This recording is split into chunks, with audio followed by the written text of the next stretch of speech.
6:47 in the morning, June 14th, 1944. The air in the Norman farmhouse attic tastes like wet earth and cordite, heavy, thick enough to feel in your lungs with every breath. Outside, fog clings to the hedgerows like something living, something that doesn't want to let go. Elliot Hayes presses his cheek against the stock of his Springfield rifle. The wood is cold, always cold, even in summer. 23 years old, but his hands haven't stopped shaking since yesterday afternoon, since Bull, since watching his sergeant die in a shell crater, paralyzed from the chest down, bleeding internally for 90 minutes, while Elliot held his hand and lied about the medics coming. Through the scope, the world shrinks to a circle. 8-power magnification, like looking at war through a paper tube. 700 yards out, the road curves between hedgerows, ancient earthen walls topped with centuries-old trees, 15 feet tall, perfect tank cover, perfect ambush positions. And along that road, 7 Sherman tanks sit dead, hulls blackened, some still smoking from yesterday's slaughter. 35 men burned alive inside steel coffins because doctrine said snipers don't engage armor. 35. Elliot counts them every morning, says their names when he can't sleep, which is every night now. But it's what he sees ahead that makes his breath catch. Baker Company. 38 men, 3 Sherman tanks, walking straight into the same killing ground, 400 yards from the first hedgerow, 350 from the second. And Elliot can see what they cannot. 3 German Panzer tanks, hull down behind the hedge walls, only their turrets visible, waiting, patient as death. The math is simple, brutal, unavoidable. 38 more men about to die, 15 more tankers about to burn, all because the rules say he's not allowed to shoot at the thing that's killing them. Vincent Cross shifts beside him, 25 years old, former wildlife photographer from Montana, spotting partner for 6 months now. His binoculars never stop moving, scanning, cataloguing threats. Orders are orders, Elliot, Vincent whispers. Not arguing, just stating fact. The way a man states fact when he knows the fact is going to kill someone. Elliot's hand moves to the tin cup beside his rifle. Dented. Bull Garrett's coffee cup. Still has his initials scratched into the bottom. B.G. William Bull Garrett. 29 years old, Montana hunting guide. Best sniper Elliot ever knew.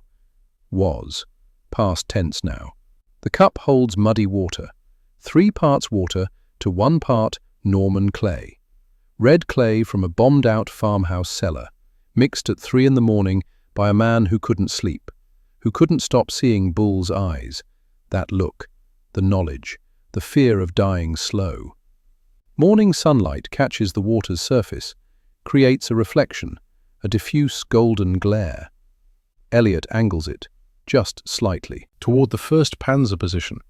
820 yards away, a German tank commander stands half exposed in his hatch, scanning the American advance through binoculars. Oberleutnant Klaus Steiner, 32 years old, though Elliot doesn't know that. Veteran of 17 tank battles on the Eastern Front, survived them all, won't survive this one. The reflection hits him, natural, non-threatening, just sunlight on water on a summer morning in France. Steiner turns his head, curious, investigating the anomaly, stands taller in his hatch. Elliot's finger tightens on the trigger. The choice sits in front of him like a loaded gun. Court-martial for disobeying direct orders, or 38 men dead before noon. Bull's last words echo, "Kill those tank bastards for me." Sometimes the wrong choice is the only right one. But to understand why Elliot Hayes is about to throw away his military career, his freedom, maybe his life, you need to go back. Back to Nebraska. Back to before the war. Taught him that following orders can kill you just as dead as German bullets. Elliot grew up in Kearney, Nebraska, 3rd-generation wheat farmer. The kind of country where you can see tomorrow's weather coming from 100 miles away, where the sky is bigger than the land and the land goes on forever. His father taught him to hunt, not for sport, for survival. The Great Depression didn't care about farmers, didn't care about families. When you're 12 years old and your family needs meat on the table, you learn to shoot. You learn fast. You learn accurate. But Elliot learned something else, something his father taught him one morning when they were hunting prairie dogs at dawn. "Light's your partner, son," his father's voice, rough from years of breathing wheat chaff, but gentle when he talked about hunting. "Sun, moon, reflection, they all hunt with you. Watch." His father had cupped his hands around a puddle, let the sunlight catch it, angled it toward a deer grazing 300 yards out. The deer froze, not from fear, from curiosity, investigating the flash of light. Natural thing, non-threatening. And in that moment of investigation, of standing still, head raised, looking directly at the source of the light, Elliot's father had taken the shot. One bullet, clean kill, meat for a month. "Light distracts prey better than sound," his father said. "They investigate light. That's when you shoot." 11 years old, and Elliot understood. Light was a tool, like wind, like patience, like breathing. By 14, he could hit targets at distances that made his father's war buddies shake their heads. By 16, he was putting more meat on the table than any boy in the county. By 18, he was working at the hardware store, saving money, helping his family through years that kept trying to break them. Then, December 7th, 1941 happened. Pearl Harbor. Elliot walked into the recruiting office December 8th, one of the first in his county, not because he was brave, because he was angry, because someone had attacked his country, and that wasn't something you ignored when you were raised to protect what was yours. Basic training revealed what he already knew. He could shoot, better than anyone in his company, better than most of his instructors. But the Army didn't care about hunting skills from Nebraska. They assigned him to a regular infantry unit, standard rifleman, one more body to fill the ranks. It wasn't until England, early 1943, that a perceptive lieutenant noticed, watched Elliot put 15 rounds through the same hole at 200 yards, watched him do it in wind, in rain, in conditions that made other soldiers miss by feet. Sniper school followed, rigorous, technical, far beyond anything Elliot had learned hunting rabbits and deer. They taught him ballistics, wind drift calculations, elevation adjustments, the mathematics of death at distance, how the M1903A4 Springfield rifle performed, how to control breathing, how to make your heartbeat slow, how to become still enough that the world forgets you exist. What they didn't teach him was what he already knew, what his father had taught him about light, about using the environment, about thinking differently than everyone else. In January 1944, during training in England, Elliot started experimenting. Before dawn, when the officers were still sleeping, he'd take his rifle to the range. Test reflections, mirrors, water, metal, glass. He filled a notebook, 31 pages, detailed observations. Which surfaces created which types of reflections? What angles worked best? How mud affected light diffusion? How clay content in soil changed reflection properties? Clear water created sharp reflections. Too bright would give away a sniper's position. Pure mud created no reflection. Useless. But mud and water mixed in the right ratio created something different. A diffuse glow. Noticeable, but not blinding. Bright enough to catch attention, but subtle enough that the source remained unclear. 3 parts water to 1 part clay-rich soil. That was the formula. That was the ratio that worked. Lieutenant Barrett found the notebook. March 19th, 44. Walked onto the range at dawn and caught Elliot testing reflection angles with a hand mirror. "What the hell is this, Hayes?" Elliot tried to explain. Tried to describe how light could distract targets, how animals respond to reflections, how humans are animals too, fundamentally, and respond to the same stimuli. Barrett confiscated the notebook. "This trick-shot nonsense has no place in professional marksmanship. Snipers shoot. We don't play with mirrors like carnival magicians. You want to be a sniper, you follow the manual. The manual works.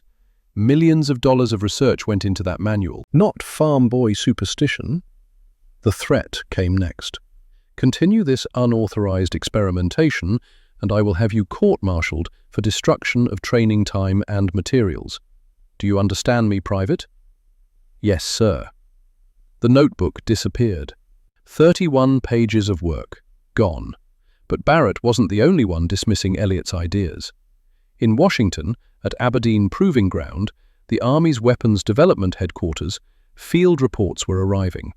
Reports from early skirmishes in North Africa and Italy, snipers experimenting with reflection techniques, using mirrors, water, any reflective surface to distract targets. The reports reached Major Theodore Blackwood's desk, weapons development specialist, West Point educated, the kind of officer who believed innovation came from laboratories, not foxholes. His memo, dated March 10, 1944, was distributed to all training commands. Recent field reports suggest utilization of reflection-based target distraction techniques. After thorough evaluation, this office concludes such methods are impractical and fantastical. Battlefield environments present excessive noise, movement, and visual chaos. Enemy combatants trained to ignore environmental distractions will not be meaningfully affected by amateur light manipulation. Furthermore, Dr. Eugene Hartwell, senior physicist attached to this evaluation, notes that the human eye's adaptation to combat stress renders such techniques ineffective. This appears to be soldiers misattributing successful shots to superstitious methodology rather than proper marksmanship fundamentals. All training commands will disregard these reports and maintain focus on proven doctrine. Experimental techniques lacking empirical validation will not be pursued. Signed, Major Theodore Blackwood, Aberdeen Proving Ground. The memo reached England, reached training commands, reached officers like Lieutenant Barrett, who used it to justify confiscating notebooks and crushing innovation. Elliott never saw the memo, didn't know that the highest weapons development experts in the Army had declared his father's hunting wisdom to be impractical and fantastical. He would find out later, much later, when those same experts tried to steal credit for the technique they'd declared impossible. But Elliott had read those notebook pages hundreds of times, committed them to memory, the ratios, the angles, the physics of light and distraction. And Vincent Cross, his new spotter partner, had watched the whole confrontation. Vincent understood light too, photographer before the war, knew about angles and reflection, and how the human eye processes visual information. "Don't let him kill your instincts," Vincent said later, quiet, where no officers could hear. "The manual doesn't know everything. Your father taught you something real. That's worth more than any book." So Elliott kept the knowledge, kept it quiet, kept it ready for when it might matter. He didn't know that when it mattered, it would matter more than anything else in his life. D-Day came, June 6, 1944. Elliott and Vincent landed on Omaha Beach 3 days after the initial assault, pushed inland with the 28th Infantry Division, into terrain no one had properly prepared them for. The Bocage, ancient Norman hedgerows, not bushes, earthen walls, 15 feet tall, topped with centuries-old trees and vegetation so dense you couldn't see through it. Every field surrounded by these living walls, creating a maze, a labyrinth where visibility rarely exceeded 100 yards. For the Germans it was paradise, perfect defensive terrain. For the Americans it was hell. Every field a potential killing ground, every hedgerow a natural fortification. And the Panzers, German tanks, they adapted immediately, positioned themselves hull down behind the hedgerows, only the turret exposed, nearly impossible to hit, nearly impossible to kill. But from those positions, they could fire with devastating effect. Sherman's advancing down roads had nowhere to hide, no cover, no concealment, just narrow lanes between walls that channeled them exactly where the Panzers wanted them. The statistics turned brutal fast. June 6th through 13th, 7 days, 23 Sherman tanks destroyed in Elliott's sector alone, 115 American tankers killed, burned alive, crushed, trapped in steel boxes that became ovens. German Panzer losses in the same period? 3 tanks, total, 8-1. Kill ratio favoring the Germans 8-1. And American snipers like Elliott couldn't help, couldn't engage. Because doctrine was explicit. Army Field Manual. Clear as daylight. Sniper mission parameters: infantry targets only. Officers, radio operators, machine gun crews, forward observers. Armor engagement is the responsibility of tank destroyer units and anti-tank infantry. Made sense on paper. Made sense in a world where tank destroyers could respond quickly, where coordination was possible, where the battlefield was open and units could maneuver. But the Bocage wasn't that world. Tank destroyers were often miles away. By the time they arrived, Panzers had relocated, disappeared into the maze of hedgerows, gone like ghosts. And the doctrine remained, inflexible, absolute. Officers enforced it strictly. Captain Dalton had been explicit during their June 13th briefing. Snipers will maintain focus on infantry targets. Under no circumstances are snipers authorized to engage armored vehicles. Any violation will result in immediate Article 92 charges. Are we clear? Clear as glass. Clear as the blank stares from men who had watched tanks butcher their friends for a week. Elliot had nodded, said, "Yes, sir," like everyone else. And then June 11th happened. Silas Bradford, 22 years old, rifleman from Vermont, logging family, strong as an ox, quiet, reliable. The kind of soldier who did his job and didn't complain, and was everyone's friend because he treated everyone decently. The Panzer opened fire from a concealed position. MG-42 machine gun, 1,200 rounds per minute. Sounds like tearing fabric, like the world ripping itself apart. Silas took the burst center mass. 8 seconds of fire. Elliot reached him first, dragged him into a depression in the ground. The wound was catastrophic. Left lung, maybe both lungs. Silas was breathing, but every breath made a sound. Wet, rattling, like drowning. Which is what he was doing. Drowning in his own blood, on French dirt under a summer sky. Elliot pressed bandages to the wounds. Too many holes, too much damage. The bandages soaked through in seconds. "Medic!" Elliot screamed it until his throat was raw. But the medic was pinned down. The Panzer was still firing. Silas looked at Elliot, eyes wide, conscious, aware, understanding exactly what was happening to him. That was the worst part. The awareness, the knowledge, the fear. 40 minutes. That's how long Silas Bradford took to die. 40 minutes of wet breathing, of looking at Elliot with eyes that begged for help that didn't exist. When it finally stopped, when Silas finally went still, Elliot just sat there, hands covered in blood. He'd followed doctrine, hadn't engaged the tank, and Silas died anyway. Slow, terrified, drowning on dry land. 2 days later, June 13th at 4:37 in the afternoon, Elliot watched his second friend die. Sergeant William Garrett, everyone called him Bull, 29 years old, Montana hunting guide before the war, veteran sniper, Elliot's mentor. They were in position. Overwatch on a crossroads. Bull was teaching, always teaching, showing Elliot how to account for the Coriolis effect at extreme range. The Panzer they didn't see opened fire. Bull took the first round through his spine, just below the shoulders, went down instantly. Elliot grabbed him, dragged him toward a shell crater, got to the crater, rolled Bull in. Bull was conscious, completely aware. "Can't feel my legs," Bull said. Matter of fact, his spine was severed, paralyzed. The second burst hit. Shrapnel. One piece tore through Bull's abdomen. Lower right quadrant. Internal bleeding. Massive. Unsurvivable. Bull knew. Elliot could see it in his eyes. "Kid," Bull said, "leave me. Get to cover." "No. That's an order. I don't care." The bleeding was internal. Nothing to bandage. Nothing to compress.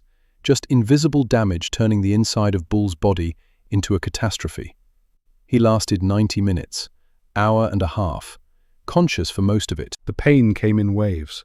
Elliot could see it, the way Bull's face would tighten, the way his breathing would hitch, the way he'd grip Elliot's hand hard enough to break bones. At the end, when the pain got too bad, Bull's grip on Elliot's hand weakened. "Kill those tank bastards," Bull whispered. "For Silas, for me. Doctrine's wrong, you know it's wrong. Kill them." Then his eyes lost focus. His hand went slack. His breathing stopped. That night, alone in a foxhole, Elliot made his decision. Doctrine was killing them. Rules were killing them. Following orders was killing them. Someone had to break the rules. He pulled out Bull's tin cup, filled it with water from a rain barrel, mixed in clay from the soil, red Norman clay, 3 parts water to 1 part clay, the ratio he'd discovered in England. The ratio Lieutenant Barrett had called carnival trickery. The ratio Aberdeen experts had declared impractical and fantastical. Tested it in the moonlight, watched the reflection. Diffuse, golden, perfect. He spent 3 hours modifying his rifle, testing positions, finding the exact angle, the exact placement. Left side of the stock, 9 inches from the cheek rest, 42-degree upward tilt, secured with paracord and medical tape. Silent, functional, ready. Vincent found him at 2 in the morning, watched him practice the motion. Aim, tilt cup, flash, return to aim. 52 repetitions, until the movement was muscle memory. "Your call," Vincent said quietly. "I'm with you either way." "If this works," Elliot said, "I save them. If it fails, I'm the only one who burns. That's fair." Now it's morning, 6:47 a.m., June 14th, 1944. Baker Company is 300 yards from the killing zone, 250, 200. Through his scope, Elliot watches the 1st Panzer commander rise in his hatch. Oberleutnant Klaus Steiner, scanning the American advance, coordinating his ambush, preparing to kill. Elliot's left hand tilts the mud-filled cup. Morning sun catches the water, creates a reflection, diffuse, golden, natural. 820 yards away, Steiner turns his head. Curious, investigating the anomaly, stands taller in his hatch, binoculars raised, exposed, vulnerable, mortal. Elliot exhales, 3 count, settles the crosshairs, center mass, his finger tightens.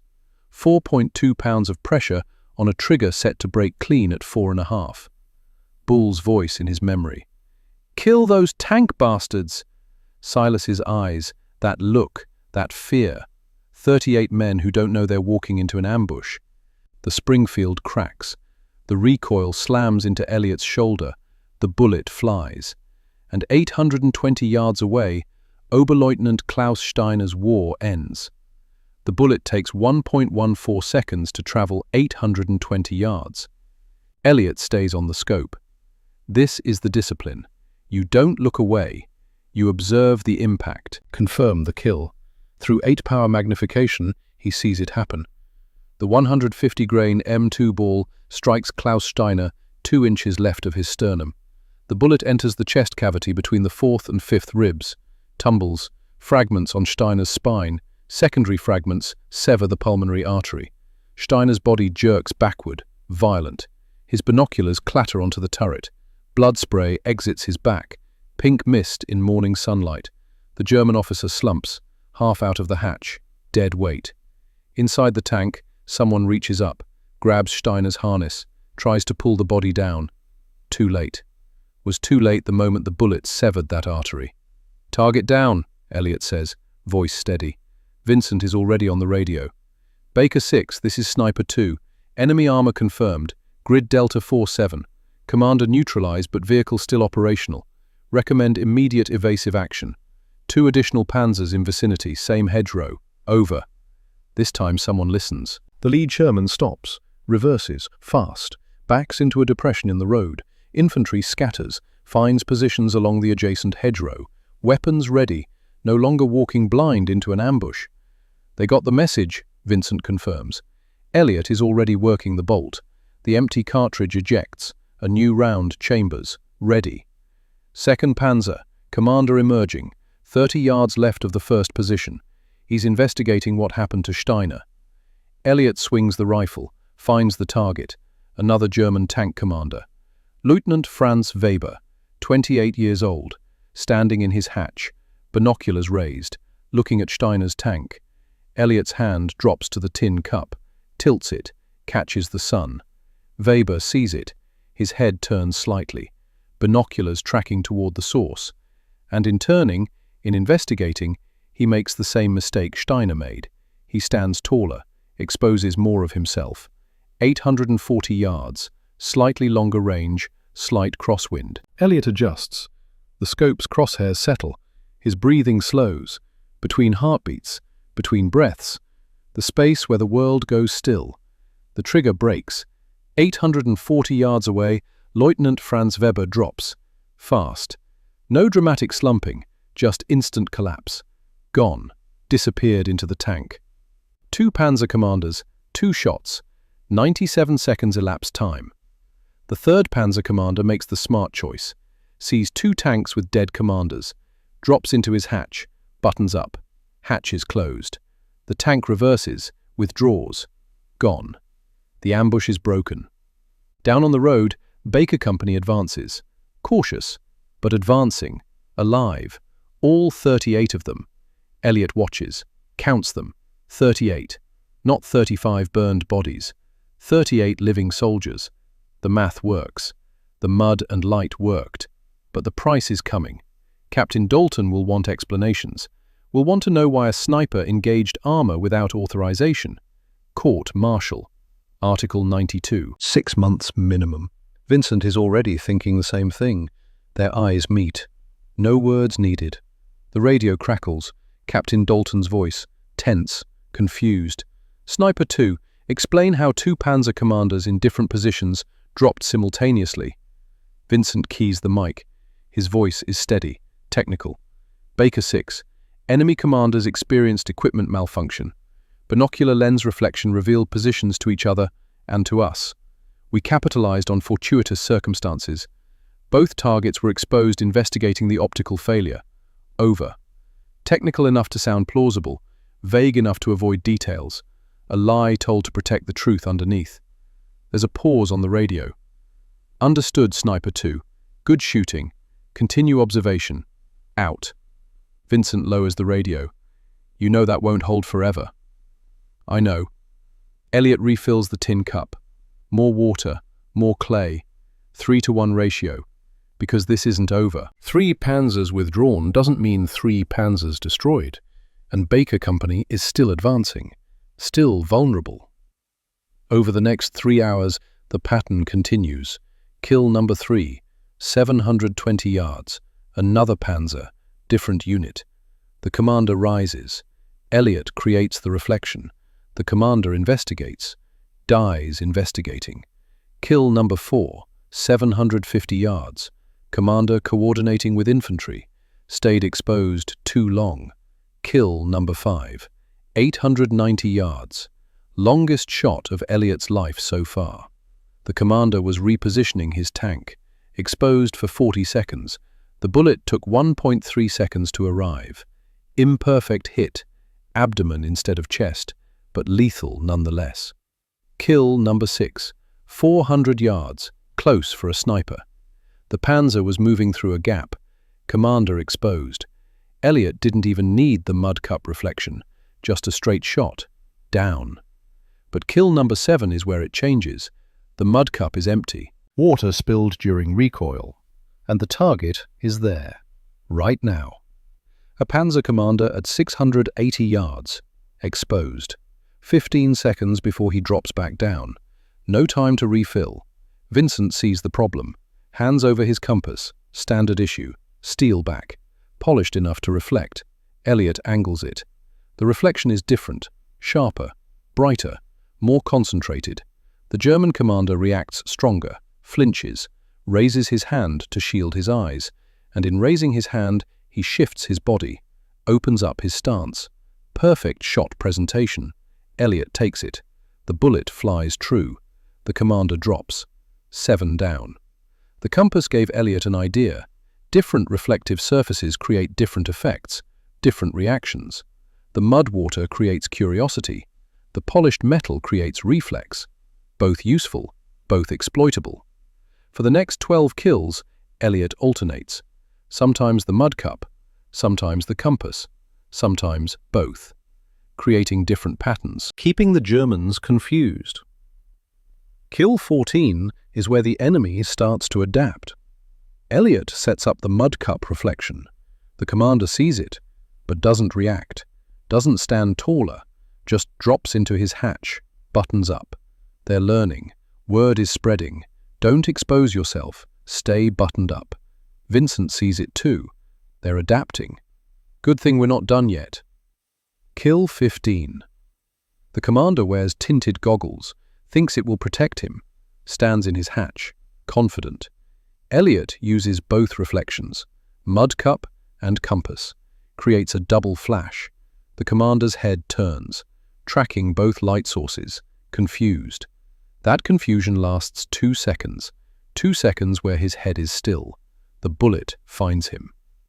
Kills 17 and 18 happen within 30 seconds of each other. 2 Panzers in convoy, both commanders exposed. Elliot shoots the rear commander first. The front commander hears the shot, stands taller to look back, dies looking back. 2 rounds, 2 kills, 30 seconds. And then there's one more. Kill number 19. Late afternoon now, 4:23 p.m. The sun has moved, golden hour light. The last Panzer is trying to retreat. Commander knows something is catastrophically wrong, wants to withdraw, but he needs to navigate through a narrow gap, needs to see, needs to direct his driver. Stands in the hatch. Just for a moment. Elliot doesn't have time for the mud cup, doesn't have time for the compass, but there's broken mirror glass in the farmhouse window frame. His hand grabs the shard, angles it, creates scattered reflections, a dozen tiny flashes. The German commander's eyes track to it automatically. Human instinct. He's looking directly at the mirror shard when Elliot shoots him. 891 yards, longest shot of the day. The commander's head snaps back, body crumples, falls into the tank. 19 Panzer commanders, 19 rounds expended, 11 hours of combat. Elliot lowers his rifle, hands shaking now, adrenaline finally catching up. He disobeyed direct orders, engaged armor without authorization, modified his weapon with unauthorized equipment, court-martial offenses, multiple counts, could be years in prison. But Baker Company is alive. 38 men, 0 casualties. The radio crackles. Captain Dalton's voice, suspicious now. Sniper 2, Captain Dalton. I'm coming to your position. Stay where you are. That's an order. Out. Vincent looks at Elliot. Here it comes. Yeah. 20 minutes later, boots on the wooden stairs. Captain Dalton arrives, 40 years old, career officer, by the book. He sees the rifle first, the mud cup attached to the stock with paracord and medical tape, sees the dried clay, understands immediately that something unauthorized happened here. Hayes, you've been conducting unauthorized fire discipline all day. Not a question, a statement. Yes, sir. Against armor, direct violation of my explicit orders. Yes, sir. Article 92, you understand what that means? Yes, sir. Court-martial. Minimum 6 months hard labor. Dalton picks up the mud cup, examines it. Explain this. So Elliot does. Tells him about Nebraska, about hunting, about his father's lessons, about the experiments in England, about Lieutenant Barrett confiscating his notebook, about Silas Bradford drowning in his own blood, about Bull Garrett dying paralyzed in a shell crater. Tells him about last night, 3 hours of preparation, making this work. Tells him about this morning, 19 shots, 19 Panzer commanders, 0 friendly casualties. Dalton listens, doesn't interrupt, just listens. When Elliot finishes, there's silence, long silence. You disobeyed direct orders, Dalton finally says. Yes, sir. Modified your weapon without authorization. Yes, sir. And saved 38 men doing it. Elliot looks up. That wasn't the response he expected. Dalton is still holding the mud cup, reading Bull Garrett's initials scratched in the bottom. Whose cup is this? Sergeant Garrett, sir. He died yesterday. Panzer machine gun. I know. I signed the casualty report. Dalton sets the cup down. Hayes, what you did today, I should arrest you, right now. I know, sir. But if I do that, I'm the idiot who court-martialed the soldier who just broke an entire German Panzer battalion's operational capability. Dalton keys his radio. Baker 6 to battalion. Request immediate conference with Colonel Patterson. Priority. Over. 30 minutes later, a jeep arrives. Colonel Patterson steps out. 52 years old. West Point. 3 wars worth of experience. Dalton briefs him. Quick. Efficient. Hayes engaged armor without authorization. Used improvised reflective technique. 19 confirmed kills. 0 friendly casualties for first time in 8 days. Patterson looks at Elliot, then at the rifle, then at the mud cup. "Show me," Patterson says. So Elliot demonstrates, fills the cup, angles it, shows how the reflection works, how different surfaces create different reactions. Patterson watches, asks technical questions, range, wind compensation, the questions of a man who understands warfare. When Elliot finishes, Patterson turns to Dalton. "Captain, how many tanks did we lose in this sector last week?" 23, sir. Casualties? 115 KIA, 78 wounded. And today? 0 losses, sir. 0 casualties. Patterson nods, turns to Elliot. "Private Hayes, you violated direct orders." "Yes, sir." "You modified issued equipment without authorization." "Yes, sir." "And in doing so, you developed the first tactical counter to German armor dominance in this hedgerow hell that has killed more of my men in 8 days than the entire Normandy beach assault." Patterson looks at Dalton. "Captain, in your professional opinion, should this soldier be court-martialed?" Dalton takes a long breath. "Sir, by the book, absolutely. He violated multiple regulations." "And off the book?" "Off the book, he just saved more American lives in 1 day than any Medal of Honor recipient in this division. We'd be idiots to punish that." Patterson nods. "Agreed. Hayes, you're not being court-martialed. You're being reassigned. Effective immediately, you will train every sniper in this division on your technique. That's an order." "Sir, That wasn't a request, Private. Captain Dalton will handle the paperwork. Make this official doctrine. I want every sniper rifle in the 28th Infantry Division equipped with this by tomorrow morning." Patterson picks up the mud cup, studies it. A tin cup and some Norman clay. That's all it took to change the mathematics of this battlefield. Gentlemen, that's not improvisation, that's innovation, and innovation wins wars. He hands the cup back to Elliot. "Carry on." The jeep drives away. Dalton looks at Elliot, something like respect in his eyes now. "You understand what just happened, Hayes?" "Not really, sir." "You broke the rules and got away with it. Know why?" "Because it worked." "Because it worked, and because Patterson is smart enough to know that doctrine is a tool, not a religion. When the tool doesn't work, you find a new one. You just handed him a new tool." Dalton starts down the stairs, pauses. "Hayes, those 2 friends you mentioned, Bradford and Garrett." "Yes, sir." "They'd be proud of you." Then he's gone. Vincent lets out a breath he's been holding for probably 20 minutes. That was too close. "Yeah." Elliot looks at the mud cup, Bull's cup, the simple tin cup that started this, that changed everything. Bull's last words were, "Kill those tank bastards. I think teaching others to kill them counts." Vincent nods, starts packing their equipment. But today, for the first time in 8 days, nobody in Baker Company died. 38 men who will write letters home tonight, who will see tomorrow. That's the mathematics that matters, not doctrine, not regulations, lives saved, friends honored, rules broken for reasons that matter. Elliot cleans the mud from the cup, refills it, ready for tomorrow. Because there will be more Panzers tomorrow, more opportunities to make Bull's last words mean something. The sun sets over Normandy, blood red, beautiful and terrible. Somewhere in the hedgerows, German radio operators are reporting the impossible, that American snipers have developed something new, something that kills tank commanders at ranges that shouldn't be possible. And in farmhouses and foxholes across the sector, American snipers are learning about mud and water and light. The word is spreading. The technique is spreading. Innovation doesn't need permission. It just needs to work. And this works. June 15th, 1944. Dawn. Sergeant Frank Davis of Charlie Company doesn't believe the stories, can't believe them. A farm boy with a tin cup killing Panzer commanders sounds like latrine rumor. But Davis has seen the casualty lists, knows that Baker Company took 0 losses yesterday, first time in 8 days. So when the order comes down to report to division headquarters for sniper training with Private Hayes, Davis goes. Elliot shows him the mud cup, explains the ratio, 3 parts water, 1 part clay, shows him how to angle it.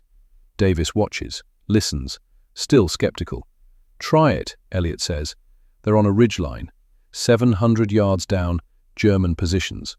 Davis sets up, fills his own tin cup, mounts it to his rifle the way Elliot showed him.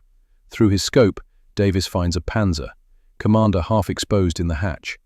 Davis tilts the cup, catches the morning sun, creates the reflection. 700 yards away, the German commander's head turns. Investigating, stands taller. Davis shoots. The commander falls.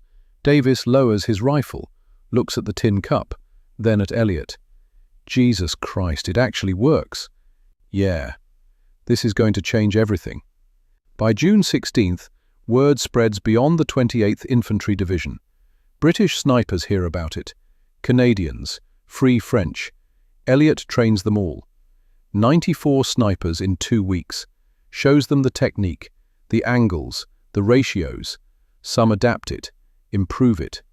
A British sniper develops a multi-reflector system. 3 snipers with 3 mirrors creating coordinated patterns that confuse entire Panzer crews. A Canadian uses it for close-in work, blinds tank crews with sharp reflections while bazooka teams maneuver into position. Gets 5 Panzer kills in 3 days without firing a single sniper round. The technique spreads, mutates, evolves. By the end of June, the statistics transform. June 6th through 13th, 4 Panzer commanders killed by American snipers, total. June 14th through 30th, 143 Panzer commanders killed by Allied snipers. The German response is predictable. Panicked. Radio intercepts reveal the chaos. German battalion commanders reporting catastrophic losses, requesting immediate tactical guidance. One intercepted message stands out. June 22nd. Unknown American optical weapon causing unprecedented commander casualties. Suspected directed energy device. Request immediate countermeasure development. They think it's a weapon, an actual weapon, not mud and water and sunlight. The countermeasure comes June 24th. Wehrmacht directive distributed to all armor units. All tank commanders will coat periscope visors and eyewear with mud or soot to reduce vulnerability to enemy optical targeting systems. The order makes sense, on paper, but mud coating does something else. It ruins German visibility more than it prevents American reflections. A Panzer commander with mud-coated goggles can barely see, can't direct his driver effectively, can't coordinate with other tanks, and Elliot's technique still works. Because he's not reflecting light off the Germans' equipment, he's using environmental light to create distractions. When the first mud-coated commanders start dying anyway, the German tactical situation deteriorates further. Now they have to choose: see clearly and risk death, or survive blind and be combat ineffective. Most choose survival. Button up. Operate through periscopes only. 62% reduction in combat effectiveness.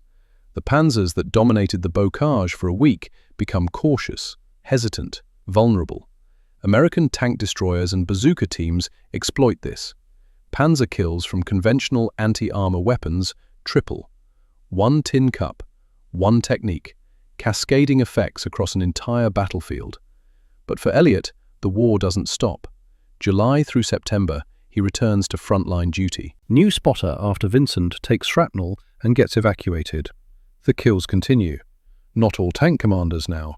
Regular sniper work, officers, radio operators, machine gunners. By September, Elliot's confirmed kill count reaches 67. 27 of them tank crew or commanders. The nightmares start in August. Elliot sees faces through his scope, wonders about them, who they were, if they had families. He writes to Ellen, his sweetheart back in Nebraska, tries to explain what it's like. "I'm good at killing," he he writes. But does being good at something make it right? Ellen writes back. Simple words, powerful words. You're not good at killing, Elliot. You're good at protecting. Every target you take is a friend you save. That's different. That matters. It helps. Enough to keep going. October brings recognition, Silver Star ceremony, for extraordinary innovation under fire. The medal is heavy, like all the weight of all those decisions compressed into silver and ribbon. Colonel Patterson pins it on personally. You changed this war, Hayes. One farm boy with a tin cup changed how we fight. The medal goes in his footlocker. Doesn't look at it much. January 1945. The hedgerow fighting is over. The war continues, but the Bocage is behind them now. That's when the evaluation team arrives. Aberdeen Proving Ground, official.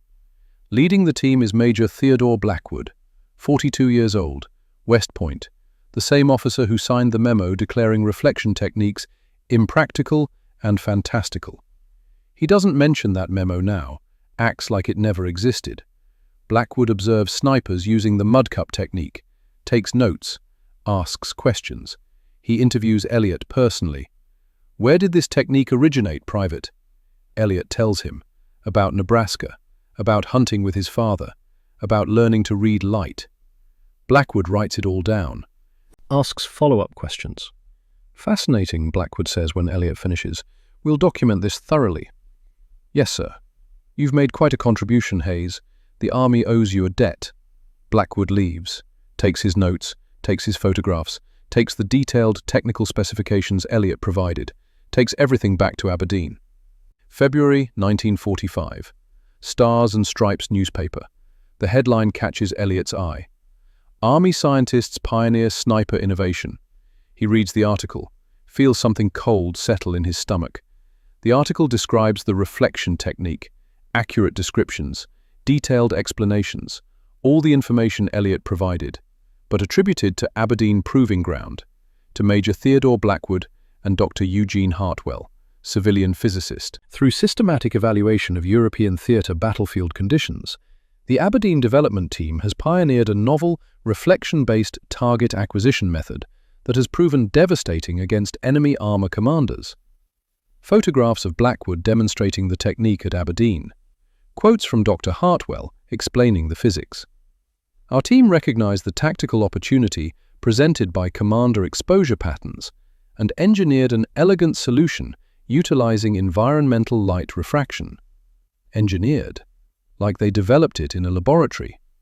Elliot Hayes's name appears 0 times. Vincent Cross, not mentioned. Captain Dalton, omitted. Colonel Patterson, forgotten. Bull Garrett and Silas Bradford might as well have never existed. Wilson finds Elliot reading the article, sees his face. You should report this. They stole your innovation. What's to report? They're officers. I'm a private. Colonel Patterson would believe you. Patterson has a war to fight. Elliot folds the newspaper, sets it aside. Those hundreds of lives are still saved. That's what matters. Bull and Silas are still dead. I'm still alive. The technique still works.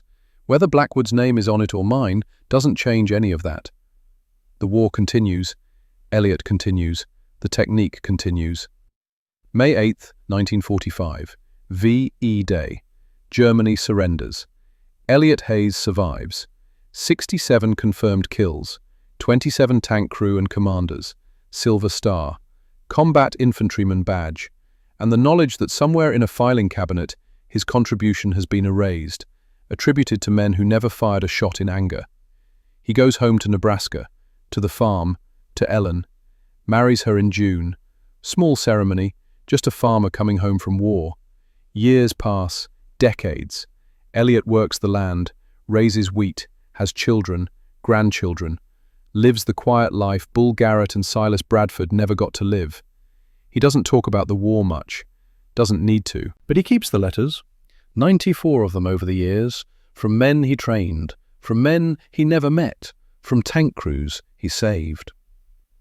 The first letter arrives in 1990, from Robert Termer, Sherman Tank Commander, Baker Company, now 70 years old. The letter is 3 pages, handwritten. Mr. Hayes, I don't know if you remember June 14th, 1944. I was the commander of the lead Sherman that morning. I didn't know it then. Command never told us. But historians found the German battle reports after the war. 3 Panzer tanks were waiting for us. Perfect ambush. You killed their commanders before they could fire. Broke the ambush before it could happen. We lived, Mr. Hayes. All 5 of us came home. In the 46 years since, we've lived full lives. I married Sarah in 47. We have 3 children, 7 grandchildren. My gunner, James, has 4 kids, 9 grandchildren. My loader, Patrick, has 2 kids, 5 grandchildren. Between the 5 of us, that's 14 children. 37 grandchildren so far. That's 56 lives touched directly because you broke the rules and used mud and light to save strangers you never met. I'm a math teacher now, Lincoln, Nebraska, and I know the mathematics of what you did. 1 desperate innovation equals 56 lives and counting. Thank you doesn't cover it, but thank you. Elliot reads that letter 40 times, keeps it in a wooden box by his bed, reads it when the nightmares get bad. 56 lives. And that's just 1 tank crew. The other letters say similar things, different details, same gratitude. Letter after letter, year after year. The mathematics accumulating. Elliot keeps them all, doesn't show them to anyone, just reads them sometimes. Remembers. 1987. 43 years after that June morning in Normandy, Dr. Marcus Whitmore is researching World War II sniper tactics. Military historian. Thorough. He finds a discrepancy in the Aberdeen report from February 1945. The report claims the reflection technique was developed by the Aberdeen evaluation team through systematic battlefield analysis. But field reports from June 1944 mention the Hayes technique being employed by multiple sniper units. Timeline doesn't work. Hayes technique in use June 14th. Aberdeen report published February 19th. 8 months later. Can't develop something after it's already being used. Dr. Whitmore starts digging, finds more references to Hayes, to a Private E. Hayes, 28th Infantry Division, all dated before the Aberdeen report. He tracks down witnesses. Takes time. Many are dead, but some survived. He finds Vincent Cross in Montana, 69 years old, retired. Vincent tells him everything, records it on tape, the whole story. Silas Bradford's death, Bull Garrett's death, Elliot's night of preparation, the 19 kills, Blackwood's interview, the theft. I should have reported it back then, Vincent says, but Elliot said let it go, said the lives saved were what mattered. I honored his choice, but people should know the truth.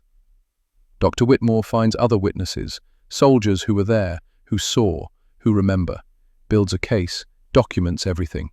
1988. He contacts Major Theodore Blackwood, retired, 85 years old, confronts him with the evidence. Blackwood denies it at first, then, faced with recordings and documents, admits. We observed the technique in theatre, recognized its value, thought we could refine it at Aberdeen, but Hayes's field version worked better than our laboratory attempts, so we appropriated the foundational concept. The recording continues. It was wartime. Attribution seemed secondary to implementation. Translation. He stole it. Knew he stole it. Did it anyway. Dr. Whitmore takes the evidence to the Army. Requests review. The Army investigates. Quietly. No public announcement. Blackwood's Legion of Merit is rescinded. Quietly. Just removed from official records. February 1989, Elliot Hayes receives a letter, official, Army letterhead. An investigation into attribution of tactical innovations developed during European theatre operations has revealed errors in official records. Your contribution to the development of reflection-based anti-armor sniper techniques was improperly attributed to Aberdeen Proving Ground personnel. The Army extends its sincere apology for this oversight. Official records are being corrected. You are invited to Fort Benning, Georgia, to consult on modern sniper training programs. Elliot reads the letter twice. Ellen reads it over his shoulder. You should go, she says. I'm 68 years old. That was 45 years ago. I'm a farmer, not a consultant. They stole credit from you. Elliot sets the letter down, looks out the window at his wheat fields. The credit doesn't matter. Never did. Bull and Silas are still dead. Those 94 men who wrote me letters are still alive. That's my record. Don't need army paperwork to confirm it. He writes back, polite, grateful, declining.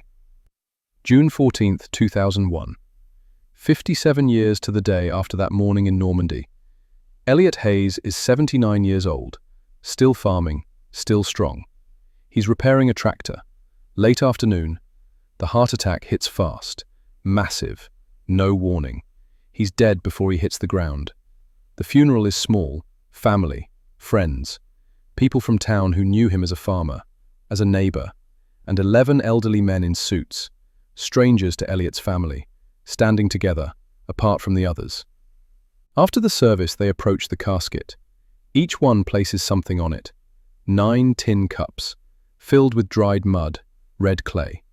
1 compass, polished steel back. 1 mirror shard, still sharp after 60 years. Elliot's son asks who they are. One of them answers.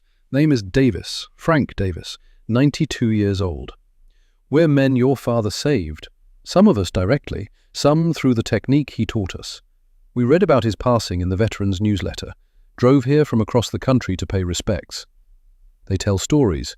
The son hears about June 14th, 1944, for the first time. Hears about mud and light, about 19 Panzer commanders. Hears about a father he thought he knew. Learns there were depths he never suspected. Vincent Cross gives the eulogy. 82 years old, voice still strong. Elliot Hayes taught me that light isn't just for photographs, it's for hope. He lit the darkness for all of us.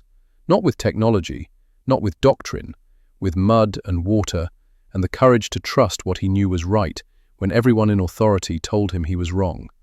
He never wanted credit, never wanted recognition, just wanted his friends to stop dying, wanted strangers to make it home.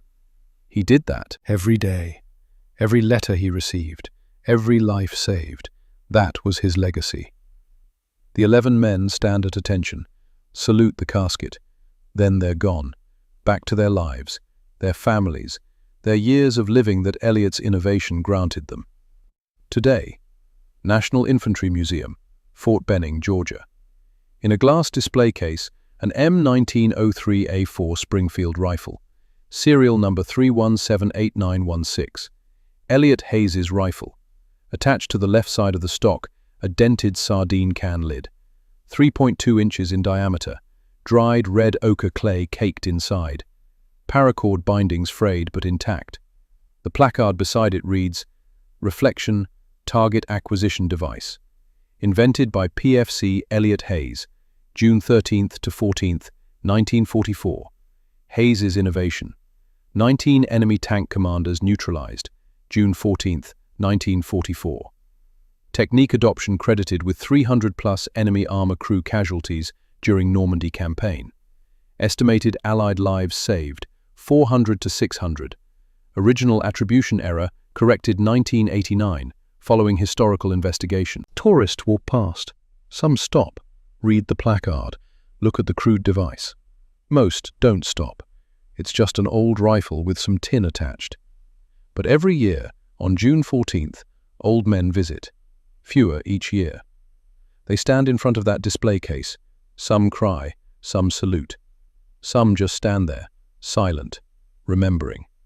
Remembering a farm boy from Nebraska who broke every rule, who disobeyed direct orders, who modified his weapon without authorization, who risked court-martial, and saved hundreds of lives doing it. Because he understood something the experts at Aberdeen never did. That the most sophisticated military doctrine in the world means nothing if your friends are dying. 19 shots, 19 kills. One day. One sardine can lid filled with mud. One man who thought differently when thinking differently was the only thing that could save lives. The official records are corrected now. Elliot Hayes gets his credit, his name in the books. But the real legacy isn't in records or museums. It's in the 94 letters he kept in a wooden box. It's in the 56 lives from one tank crew. It's in the 11 old men who travelled across the country to put tin cups on his casket. It's in every soldier who learned that rules are tools, not gods. That doctrine serves the mission, not the other way around. Elliot Hayes never wanted to be remembered as a hero, just wanted his friends to stop dying, wanted to honour Bull Garrett's last words. He did that, every day, every life saved. And now you're the only one who remembers his real name, the only one who knows the truth behind the museum display. The greatest innovations in warfare don't come from laboratories or proving grounds. They come from foxholes and farmhouses, from desperate men with simple tools and the courage to break the rules when breaking the rules is the only way to save the people who matter. That's the legacy, not the medal, not the museum display. The lives, the living, the ones who made it home because a farm boy understood light. That's what matters. That's what endures. Not his name, not his kills, not his innovation. Just the simple truth. Sometimes mud and water and sunlight are all you need.